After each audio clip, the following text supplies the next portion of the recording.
Welcome to Wrong Time Watch. My name is Kevin, and in this video we're looking at the Casio EFV-100D-7AVCR and the EFR-S107D-1AVCR. I'll just compare to them as the white dial and black dial. I will just refer to them as the white dial and black dial rather than repeating that crazy long model number. So Chris from the Watch Lounge in this watch here, and since I own this one, I figured I'd just put together a quick little video comparing these two. This one is about $100 on Amazon, and the white dial one is about $70 on Amazon.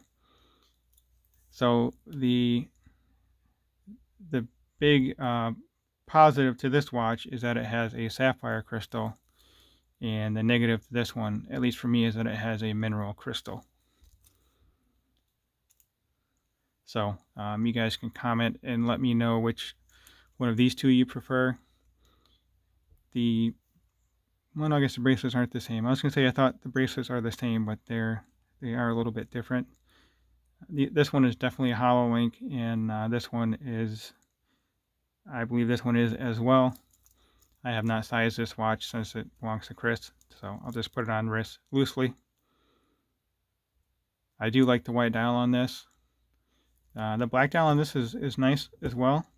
The thing I like most about this is you have these hints of blue or green, teal.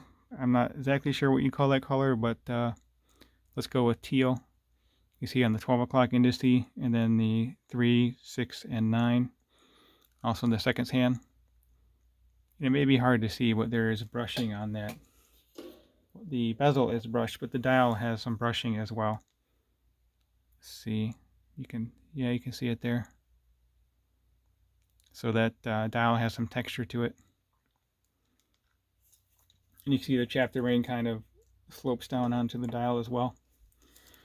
So let's look at the sizes of these two watches. So the white dial has 48mm lug to lug, this dimension here, and then the black dial has 47.2 lug to lug. The diameter on this one is 40, and the diameter on this one is 41.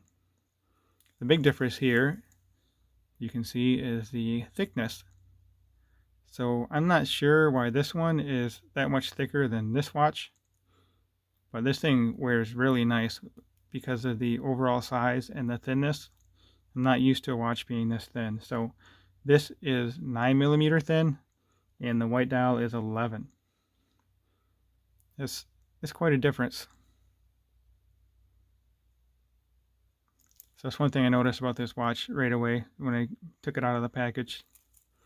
And the lug widths on both of these are the same at 20.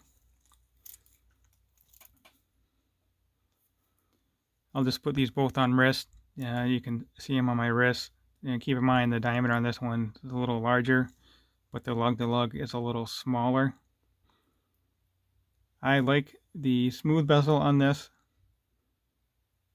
It is sloped and polished. Let's see if you can show you that here. The bezel on the one on my right is flat versus the slope bezel on here. The case is a little bit more unique looking than most watch cases. It has this protrusion on the side to kind of match the crown guards here. But my biggest pet peeve about this watch is I don't care for these. I'm assuming these are fake screw heads. I'm not going to try and turn them. I don't see any purpose for those other than for looks. But I do like the brushed bezel. The mixture of brushed and polished surfaces on the case. Okay, so this one is not screw down. This is just a push-pull crown. But I believe this is still 100 meter water resistant. This one here does have a screw down crown, and it is 100 meter water resistant. I think this one also has a screw down. Nope, this is a pressed on case back. So this has a pressed on case back versus a screwed down case back on this one here. I would have thought this would be, with the screw down crown and case back, I would have figured this to be 200 meter water resistant, but it's not. I would still say this is more resistant than this one here. Just my suspicion. So I don't know if I mentioned in this video, but this has a double deployant clasp, double pusher, I should say. And this only has 2 micro adjusts versus the 3 on this one. There we go. And it has the same double deployant, double pusher there. So this is a different clasp too. When I had just initially looked at these, I thought that it would have the same bracelet and clasp, but it clearly does not. So let's get these on wrist, and we will close out the video. I'm not going to do a loom shot. The loom is not good on either of these.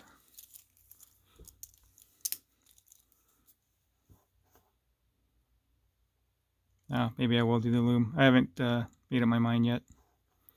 So here it is on my 6.5 inch wrist with a 52 millimeter wristband. That white dial just makes it look gigantic on wrist,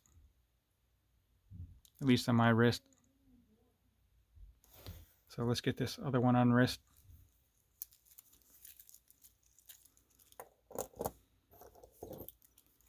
I'll leave a link to Chris's channel as well from the Watch Lounge. So here's the black dial one.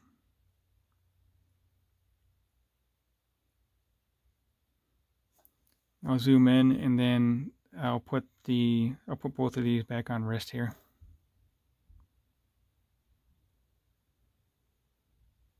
So very similar sizes.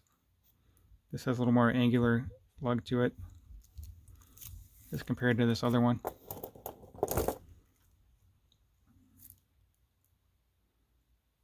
This has a familiar case shape, but I can't place it. Actually, maybe I think it kind of reminds me of a Grand Seiko. That might be what it is. Just the shape, not the finishing, obviously.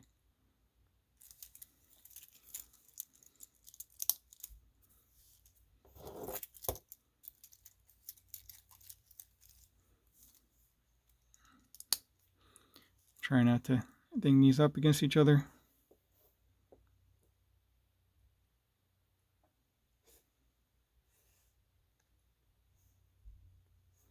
I might try and measure the crystals. I can't really tell by eye which dial is larger. They may be the same size. It's a little deceiving because this bezel slopes down. This one's flat, but let me know which of these two you would prefer. This one was it's about $100 with the sapphire, and this one is $70 with the mineral. Do you guys have a big preference for the crystal? I personally prefer sapphire, not for snobby reasons or anything, just because I know with mineral I will mess it up. It just never fails. As careful as I try to be, I'll just scratch it. I'm a scratch magnet, I guess, with mineral. So if I'm doing this right, that's about 34.5. I think I can catch this crystal too with the caliper. 32. Wow, okay. So that's 32. Let's try this one more time to make sure I'm catching it properly. Might be a better way to do this. I don't know.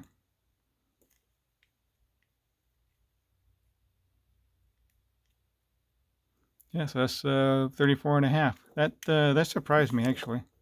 So anyway, it went a little longer than I was expecting, but thanks for watching, and I will talk to you guys in the next video. Bye.